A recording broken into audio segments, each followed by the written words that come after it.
ونشهد أن سيدنا وسندنا وحبيبنا ومولانا محمدا عبد الله ورسوله. أما بعد فقد قال الله سبحانه وتعالى: أعوذ بالله من الشيطان الرجيم. بسم الله الرحمن الرحيم.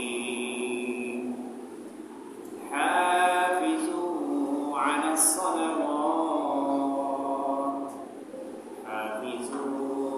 الصلوات والصلاة الوسطى وقوموا لله قانتين. وقال الله سبحانه وتعالى في موضع آخر: إن الصلاة تنهى عن الفحشاء والمنكر. وقال رسول الله صلى الله عليه وسلم: بني الإسلام على 5: شهادة أن لا إله إلا الله وأن محمدا رسول الله وإقام الصلاة وإيتاء الزكاة والحج وصوم رمضان، أو كما قال رسول الله صلى الله عليه وسلم: اللهم صل على محمد وعلى آل محمد كما صليت على إبراهيم وعلى آل إبراهيم إنك حميد مجيد. اللهم بارك على محمد وعلى آل محمد كما باركت على إبراهيم وعلى آل إبراهيم إنك حميد مجيد. سبحانك لا علم لنا إلا ما علمتنا إنك أنت العليم الحكيم. الحمد لله. মহান আল্লাহ রব্বুল আলামিনের দরবারে অসংখ্য অগণিত কোটি শুকরিয়া যে মহান রব্বুল আলামিন আজকে আমাদেরকে এই পবিত্র জুমার দিনে আল্লাহ তাআলা অত্যন্ত মহব্বত করে, অত্যন্ত ভালোবেসে দুনিয়ার হাজার লক্ষ কোটি মানুষ থেকে যাচাই বাছাই করে বিভিন্ন ব্যস্ততা, বিভিন্ন ঝামেলা, অসুস্থতা থেকে মুক্তি দিয়ে আল্লাহ পাকের কুদরতি পায়ে সিজদা দেওয়ার জন্য আল্লাহ তাআলা আমাদেরকে সুযোগ করে দিয়েছেন। এই জন্য আমরা সকলে অন্তর থেকে শুকরিয়া আদায় করি, আলহামদুলিল্লাহ। সম্মানিত মুসল্লিয়ানে কেরাম, আমাদের ধারাবাহিক জুমার আলোচনা চলতেছিল নামাজ সংক্রান্ত। বিগত 5 জুমা যাবত আমরা নামাজ সংক্রান্ত আলোচনা করতেছি। আজকে সর্বশেষ এই ধারাবাহিকতার সর্বশেষ আলোচনা করবো আমরা ইনশাআল্লাহ। আজকে আমরা এই সংক্ষিপ্ত সময়ের মধ্যে 2টা বিষয় সম্পর্কে জানব। এক হলো সালাত আদায় করলে কি ফজিলত, এবং সালাত যারা আদায় না করে তাদের জন্য কি শাস্তি। 2টা বিষয়। যারা আমরা নিয়মিত 5 ওয়াক্ত সালাত আদায় করি, আল্লাহ এবং আল্লাহর হাবিব সাল্লাল্লাহু আলাইহি ওয়াসাল্লাম তাদের ব্যাপারে কি বলেছেন, এবং যারা নিয়মিত নামাজ পড়ে না, মাঝে মাঝে পড়ে, আবার অনেকে একেবারেই পড়ে না, তাদের জন্য কোরআন এবং হাদিসের মধ্যে কি ধমকি, কি শাস্তির কথা এসেছে, আমরা এই সংক্ষিপ্ত সময়ের মধ্যে এই বিষয়গুলো আজকে জানবো ইনশাআল্লাহ। সর্বপ্রথম আমরা আজকে আলোচনা শুনবো যারা আমরা সালাত আদায় করি, আমাদের জন্য আল্লাহ পাক এবং আল্লাহর হাবিব সাল্লাল্লাহু আলাইহি ওয়াসাল্লাম কি বলেছেন সেই ব্যাপারে ইনশাআল্লাহ। যারা নামাজ আদায় করে, সালাত আদায় করে, তাদের ক্ষেত্রে আল্লাহ পাক রব্বুল আলামিন বলেছেন আকিমুস সালাহ ওয়া আতুজ যাকাত, যে হে মানুষ সকল, তোমরা সালাত কায়েম করো। ঠিক তদ্রূপভাবে আল্লাহ পাক রব্বুল আলামিন আরেক আয়াতের মধ্যে বলেন ইন্নাস সালাতা তানহা আনিল ফাহশাই ওয়াল মুনকার, যে নামাজ এরকম একটা ইবাদত, যে নামাজ মানুষকে সব ধরনের অশ্লীল, বেহায়াপনা, অন্যায় কাজ থেকে বিরত রাখে। ঠিক তদ্রূপভাবে আল্লাহ পাক রব্বুল আলামিন আরেক আয়াতের মধ্যে বলেন ওয়াকুমু লিল্লাহি কানিতিন, হাফিজু আলাস সালাওয়াতি ওয়াস সালাতিল উসতা ওয়া কুমু লিল্লাহি কানিতিন। আল্লাহ তাআলা বলতেছেন যে তোমরা পাঁচ ওয়াক্ত নামাজকে সংরক্ষণ করো, যথাযথভাবে আদায় করো, ওয়াস সালাতিল উসতা এবং বিশেষ করে মধ্যবর্তী নামাজকে তোমরা বিশেষভাবে আদায় করো, ওয়া কুমু লিল্লাহি কানিতিন এবং তোমরা যখন আল্লাহ পাকের সামনে দাঁড়াবে তখন বিনয়ের সাথে দাঁড়াবে, অহংকার দাম্ভিকতার সহিত তোমরা দাঁড়াবে না। নামাজ যখন করবে, সালাত যখন আদায় করবে তখন আল্লাহ পাকের সামনে বিনয়ের সাথে, নম্রতার সাথে, ভদ্রতার সাথে তোমরা দাঁড়াবে। এটা হলো কোরআনের কথা। হাদিসের মধ্যে নবী আলাইহিস সালাতু ওয়াস সালাম বলেছেন, আস-সালাতু মিফতাহুল জান্নাহ, যারা নামাজ পড়বে তাদের জন্য রয়েছে জান্নাত। সুবহানাল্লাহ। ঠিক তদ্রুপভাবে আল্লাহ নবী আরেক হাদিসের মধ্যে বলেন, আউয়ালু মা ইউহাসাবু বিহিল আবদু ইয়াওমাল কিয়ামাতিস সালাত। মৃত্যুর পরে কিয়ামতের সেই কঠিন হাসরের ময়দানে যেদিন বিচার কায়েম হবে, সেদিন ইবাদতের মধ্যে সর্বপ্রথম আল্লাহ তাআলা যে ইবাদতের হিসাব নেবেন সেটা হলো সালাতের। সর্বপ্রথম আল্লাহ তাআলা সালাতের হিসাব জিজ্ঞাসা করেন বান্দাদের কাছে। ঠিক তদ্রুপভাবে নবী আলাইহিস সালাতু ওয়াস সালাম বলেন, ইসলামের ভিত্তি হলো 5টি খুঁটির উপরে, এর মধ্যে অন্যতম একটি হলো সালাত। সালাত কায়েম করা। সুতরাং মোহতারাম হাজিরিন, কোরআন এবং হাদিসের মধ্যে এই যে সালাতের কথা এসেছে, ঈমানের পরে সবচেয়ে গুরুত্বপূর্ণ ইবাদত হলো সালাত, নামাজ। এই জন্য নবী আলাইহিস সালাতু ওয়াস সালাম বলেন, যারা নিয়মিত 5 ওয়াক্ত নামাজ গুরুত্ব সহকারে আদায় করবে তাদের জন্য 5টা পুরস্কার রয়েছে। এর মধ্যে অন্যতম একটা পুরস্কার হলো আল্লাহ তাআলা দুনিয়াতে ওই সমস্ত ঈমানদার বান্দাদের রিজিকের পেরেশানি দূর করে দিবেন। সুবহানাল্লাহ। আজকে রিজিকের জন্য, রিজিক বলতে খাবার দাবার এরকম না, রিজিক বলতে আমার আপনার যা প্রয়োজন প্রত্যেককে রিজিক। যার সন্তান নাই তার সন্তানের প্রয়োজন, সন্তানরা তার কাছে রিজিক। যার অর্থ নেই অর্থটা তার কাছে রিজিক, যার খাবার নেই খাবারটা তার কাছে রিজিক, যার কাপড় নেই কাপড়টা তার কাছে রিজিক। অর্থাৎ আপনি যদি সালাত আদায় করেন, নবী বলেছেন দুনিয়াতে তার রিজিকের সমস্ত ধরনের পেরেশানি দূর করে দেবেন। আজকে রিজিকের জন্য, অভাব অনটন থেকে বাঁচার জন্য, সন্তান কি খাবে, স্ত্রী কি খাবে, এই জন্য তো আমরা এখানে পড়ে আছি। আমাদের বিশ্বাস চলে গিয়েছে যে আমরা কাজ করলে রিজিকের ব্যবস্থা হবে, আর ওই বিশ্বাস আমাদের কাছ থেকে দূর হয়ে গেছে যে নামাজ পড়লে যে আল্লাহ তাআলা সমস্ত কিছু ব্যবস্থা করে দেন, সেই বিশ্বাসটা ওই পরিমাণ নাই যে পরিমাণ বিশ্বাসটা আমরা আপনার কাজের প্রতি, কর্মের প্রতি স্থাপন করেছি। অথচ আল্লাহ পাক রব্বুল আলামিন বলেছেন, যারা যথাযথভাবে সালাত কায়েম করবে, সালাত আদায় করবে, আল্লাহ তাআলা তাদের রিজিকের সমস্ত পেরেশানি দূর করে দিবেন। সুবহানাল্লাহ। দ্বিতীয় নম্বর নবী আলাইহিস সালাতু ওয়াস সালাম বলেন, যারা নিয়মিত সালাত আদায় করবে আল্লাহ পাক রব্বুল আলামিন তাদের কবরের আযাবকে মাফ করে দিবেন। সুবহানাল্লাহ। একজন মুমিনের, একজন ঈমানদার বান্দাকে যখন কবরস্থ করা হয়, তার প্রথম ঘাঁটি হলো কবর। কবর থেকে যে মুক্তি পেয়ে যাবে, বাকি ঘাঁটিগুলো সিরাত, মিজান, হাসরের মাঠ, এগুলো সে খুব তাড়াতাড়ি পার হয়ে যেতে পারে। সুতরাং আমি আপনি দুনিয়াতে থাকা অবস্থায় সালাতের গুরুত্ব দেই, তাহলে অবশ্যই আল্লাহ পাক রব্বুল আলামিন আপনার যে প্রথম ঘাঁটি কবর, সেই কবরের আযাবকে মাফ করে দিবেন। সুবহানাল্লাহ।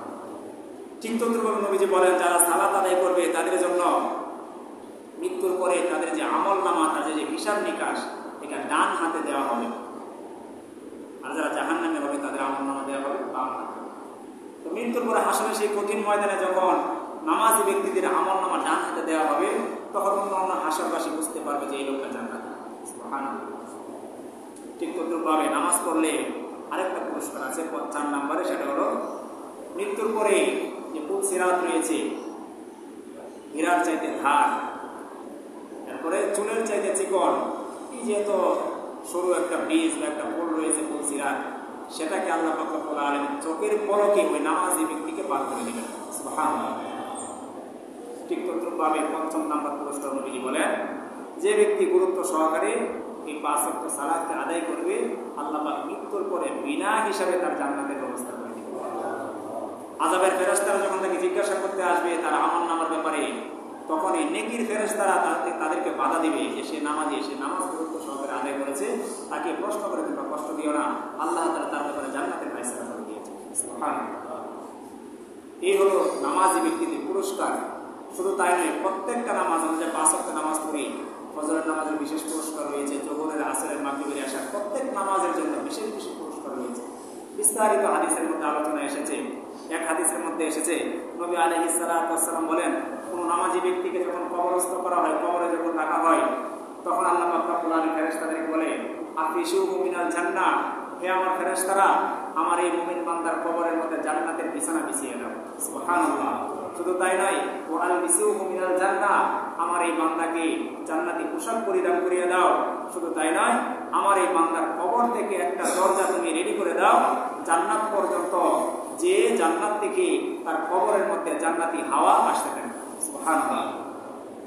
ফেরেশতাদেরকে আল্লাহ তাআলা এই ঘোষণা দিয়ে দেন এবং ফেরেশতারা ওই নামাজি ব্যক্তিকে বলতে থাকে যে নাম কানাউমিল আরুস, তুমি এই কবরের মধ্যে ঘুমিয়ে যাও কিয়ামতের মাঠ সংগঠিত হওয়ার পর্যন্ত। যেরকম ভাবে বাসর রাত্রিতে তুলহান এবং তুলহানিয়া দুইজন ঘুমিয়ে যায়, নিশ্চিন্তভাবে তোমরা আজকে এরকম ঘুমিয়ে যাও। সুবহানাল্লাহ। নামাজি ব্যক্তির এই পুরস্কার। এই জন্য মুহতারাম হাজরিন, যারা সালাত আদায় করি আমাদের উচিত বিনয়ের সহিত খুশু খুজুর সহিত বিনয়ের সাথে এই সালাতটাকে আদায় করা। ঠিক তদ্রুপভাবে যারা ফজরের সালাত আদায় করে, আমরা তো অনেকেই ফজরের সালাত, বেশিরভাগ আমরা যারা 5 ওয়াক্ত নামাজ পড়ি, 4 ওয়াক্ত অনেকেই আমরা পড়ি, কিন্তু ফজরের সময় অলসতাবশত অনেকেই শয়তানের ধোঁকায় পড়ে হারামের ঘুমকে আমরা হারাম করে ফজরের সালাতে আসতে পারি না। ফজরের সালাতের ব্যাপারে নবী আলাইহিস সালাতু ওয়াস সালাম অনেক পুরস্কারের কথা, অনেক ফজিলতের কথা বলেছেন।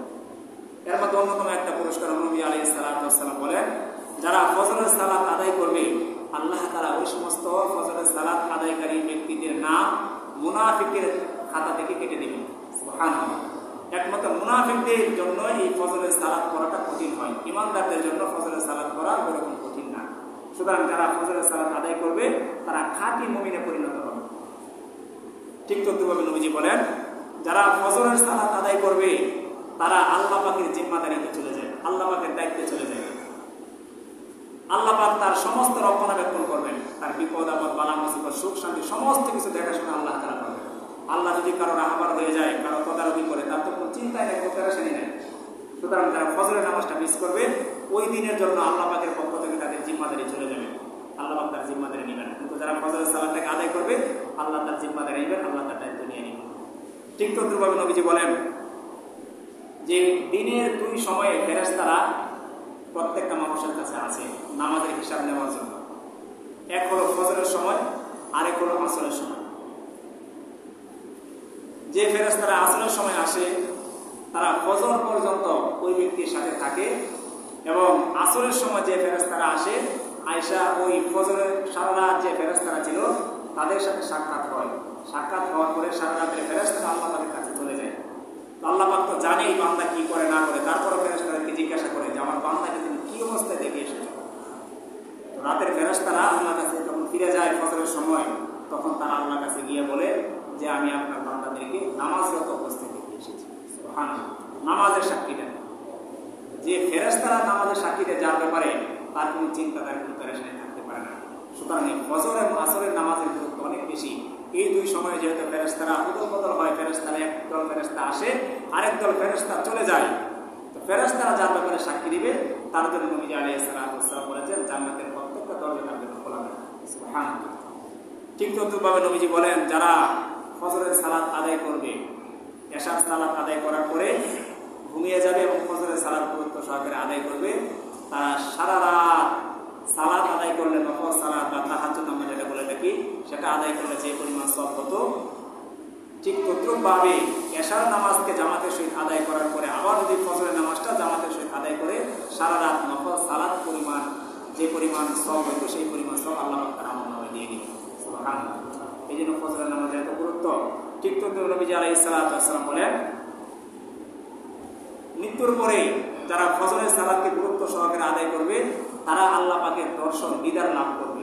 এরকম ভাবে আল্লাহ পাককে দেখবে যেরকম ভাবে আকাশে যখন পূর্ণিমার চাঁদ উদিত হয় তখন আমাদের চোখে যেরকম ঝলঝল করে সেই চাঁদ ভেসে ওঠে, ঠিক তদ্রুপ ভাবে মৃত্যুর পরে ওই সমস্ত ফজরের সালাত আদায়কারী ব্যক্তিরাও আল্লাহ পাককে ঠিক তদ্রুপ ভাবে দেখবেন পূর্ণিমা চাঁদে। সুবহানাল্লাহ। ঠিক তদ্রুপ নবী আলাইহিস সালাতু ওয়াস সালাম বলেন, যারা ফজরের সালাত গুরুত্ব সহকারে আদায় করবে আল্লাহ পাক রব্বুল আলামিন জাহান্নামের আগুন তাদের জন্য হারাম করে দিবেন, জাহান্নাম থেকে তাদেরকে মুক্তি দান করে দিবেন। সুবহানাল্লাহ। এরকম ভাবে আল্লাহ পাক রব্বুল আলামিন বলেন, যারা নবী আলাইহিস সালাতু ওয়াস সালাম বলেন, যারা ফজরের সালাত গুরুত্ব সহকারে আদায় করবে, ফজরের সময় যে আল্লাহ তাআলা বরকত নাযিল করেন, অনেক হাদিসের মধ্যে এসেছে নবী আলাইহিস সালাতু ওয়াস সালাম বলেছেন প্রতিদিন ফজরের সময় আল্লাহ তাআলা দুনিয়ার এই প্রথম আকাশে এসে বান্দাদের উপরে প্রত্যেক বান্দাকে তার প্রয়োজন উল্লেখ করে করে ডাকতে থাকে। যারা ফজরের সালাত আদায় করে তাদেরকে বিশেষ এক বরকত এক রহমতের চাদরে তাদেরকে আবৃত করে নেয়। সুতরাং যেদিন ফজরের নামাজ যার মিস হয়ে যাবে তারা ওই দিন সেই বরকত থেকে মাহরুম হয়ে যাবে। কিন্তু যারা ওই দিন ফজরের সালাতটাই গুরুত্ব সহকারে আদায় করবে সেদিন আল্লাহ পাকের সেই বিশেষ বরকতের মধ্যে তারা অন্তর্ভুক্ত হবে। ঠিক ততবে নবীজি বলেন, যারা ফজরের সালাতটাই গুরুত্ব সহকারে আদায় করবে তারা দুনিয়ার মধ্যে সবচাইতে উত্তম কাজটাই করবে। কারণ নবীজি এক হাদিসের মধ্যে বলেছেন যে ফজরের 2 রাকাত সুন্নাত দুনিয়ার মধ্যে যা আছে এবং দুনিয়া সমস্ত কিছু বিক্রি করে যদি তার অর্থ করি এক জায়গায় রাখা হয় আর ফজরের 2 রাকাত সুন্নাত নামাজকে এক জায়গায় রাখা হয় তাহলে ফজরের 2 রাকাত সুন্নাত নামাজের দামই আল্লাহ পাকের কাছে বেশি হয়ে যাবে। সুবহানাল্লাহ। এই জন্য পেয়ারা হাজিরিন, ফজরের নামাজটাকে আমাদের গুরুত্ব দিতে হবে। এরকম অনেক ফজিলত রয়েছে। আপনি ফজরের নামাজটাকে গুরুত্ব সহকারে প্রতিদিন পড়েন, ওই দিনটা দেখবেন আপনি প্রফুল্ল সারাদিন আনন্দে কাটতেছে। এবং আরবিতে একটা প্রবাদ, উর্দুতে একটা প্রবাদ আছে, সুবহ কা হাওয়া হাজারো বেমারি কা দাওয়া। সকালবেলা যারা ফজরের নামাজ পড়বে, ঘুম ভেঙে যারা ফজরের সালাত পড়বে তারা হাজারো রকমের অসুস্থতা বেমারি থেকে আল্লাহ পাক তাদেরকে সুস্থতা দান করবেন। কারণ সকালের বাতাসটা থাকে একদম স্নিগ্ধ, একদম ফ্রেশ বাতাস। এই বাতাসের মধ্যে মুনাফিকের নিঃশ্বাস থাকে না, মুমিনদের জন্য একটা ফ্রেশ রহমত এবং বরকতের একটা বাতাস থাকে। আমরা হয়তো আরাম করে ঘুমিয়ে থাকি, কিন্তু একটু কষ্ট করে যদি ফজরের সালাতটা করতে পারি, এরপরে কিছুক্ষণ হাঁটাহাঁটি, কিছুক্ষণ কোরআন তেলাওয়াত, কিছুক্ষণ জিকির আজকার করতে পারি, তাহলে এই সময়টা আমার আপনার জন্য বরকতে রহমতে পরিপূর্ণ হয়ে যাবে। ঠিক তদ্রুপভাবে ফজরের পরে সূর্য উদয়ের আগ পর্যন্ত যদি মসজিদের মধ্যে আমরা বসে থাকি, সূর্য উদয়ের কিছুক্ষণ পরে আধা ঘন্টা পরে যদি আমরা 2 রাকাত 4 রাকাত ইশরাকের বা চাশতের নামাজ আদায় করি, নবীজি বলেছেন ইশরাক এবং সেই চাশতের নামাজের বদৌলতে আল্লাহ পাক রব্বুল আলামিন তাকে একটা কবুল উমরা এবং একটা কবুল হজের সওয়াব তার আমলে দিয়ে দিবেন। তাহলে মোহতারাম হাজির, দেখেন যারা আমরা নামাজ পড়ি কত ফজিলত আল্লাহ তাআলা রেখেছেন। ফজরের নামাজের মধ্যে কত ফজিলত এবং ফজরের পরে সেই ইশরাকের নামাজের কত ফজিলত।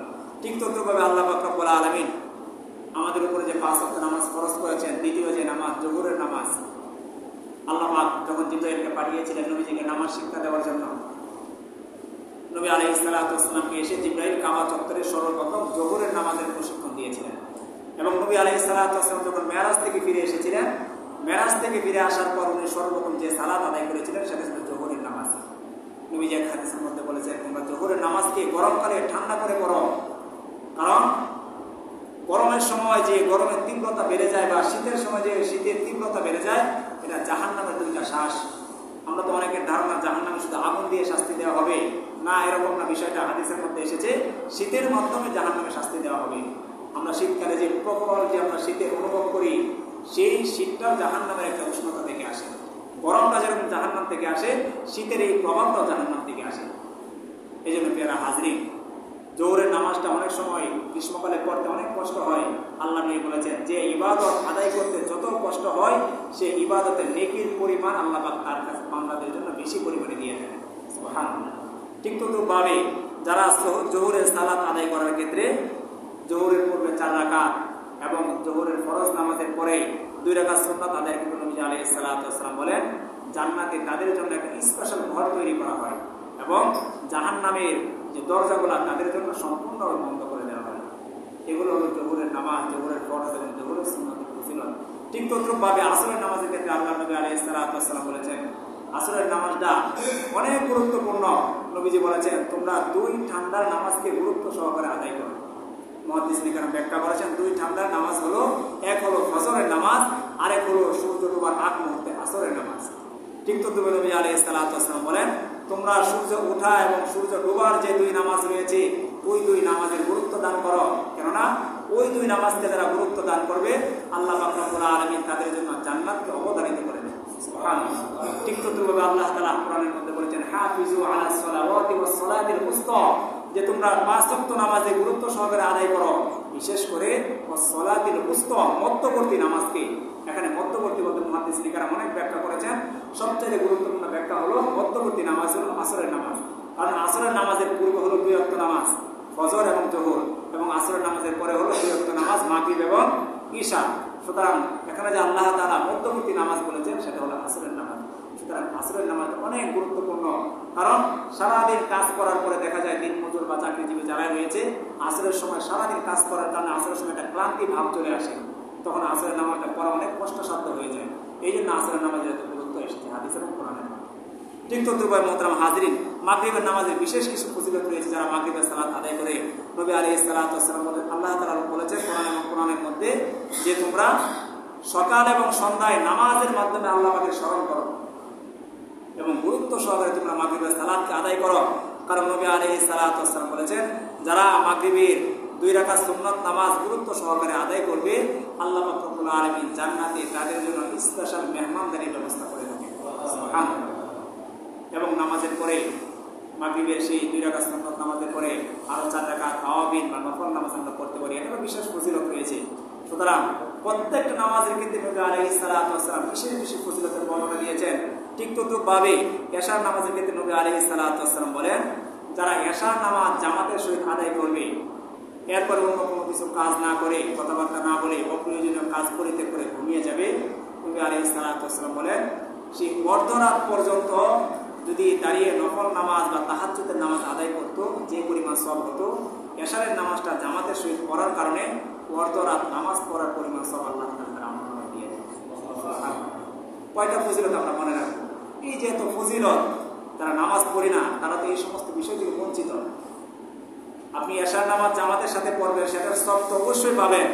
আর বিশেষ করে জামাতের সাথে পড়ার কারণে অর্ধরাত, আপনি 8টা বাজে এশার নামাজ পড়েছেন, 1টা পর্যন্ত নামাজ পড়লে একটা না আমাদের এরকম নামাজ পড়ার সুযোগ হয় না, বা সুযোগ হলেও শয়তান আমাদেরকে পড়তে দেয় না।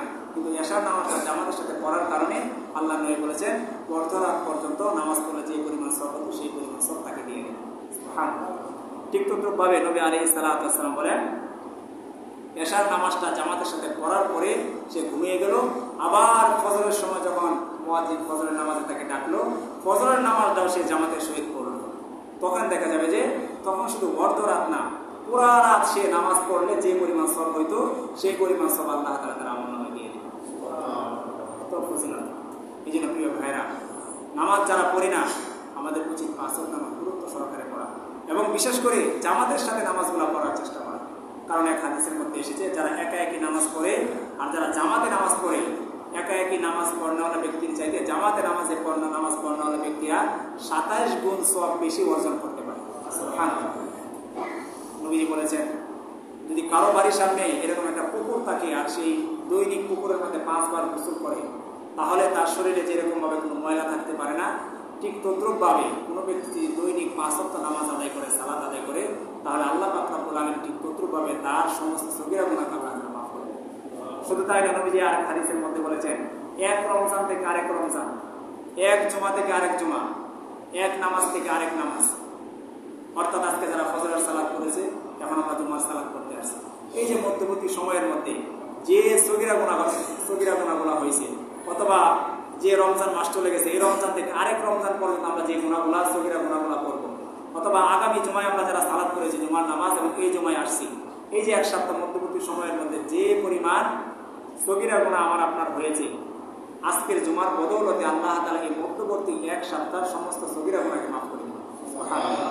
ঠিক তদ্রুপভাবে কোন ব্যক্তি জুমার সালাত পরে যখন সে ঘরে যাবে, আবার যখন আসরের সালাত পড়তে আসবে, এই জুমার এবং আসরের মধ্যবর্তী সময়ের মধ্যে যে পরিমাণ সগীরা গুনাহ হবে, আল্লাহ পাক রব্বুল আলামিন আসরের নামাজের বদৌলতে সেই সগীরা গুনাহকে মাফ করে দিবেন। তাহলে কত ফজিলত, কত গুরুত্বপূর্ণ। এই জন্য মোহতারাম হাজিরিন, এই যে এতক্ষণ নামাজের ফজিলত সম্পর্কে বললাম, এই ফজিলতগুলো আমাদের মাথার মধ্যে রাখা উচিত এবং নামাজগুলোকে গুরুত্ব সহকারে আদায় করা উচিত।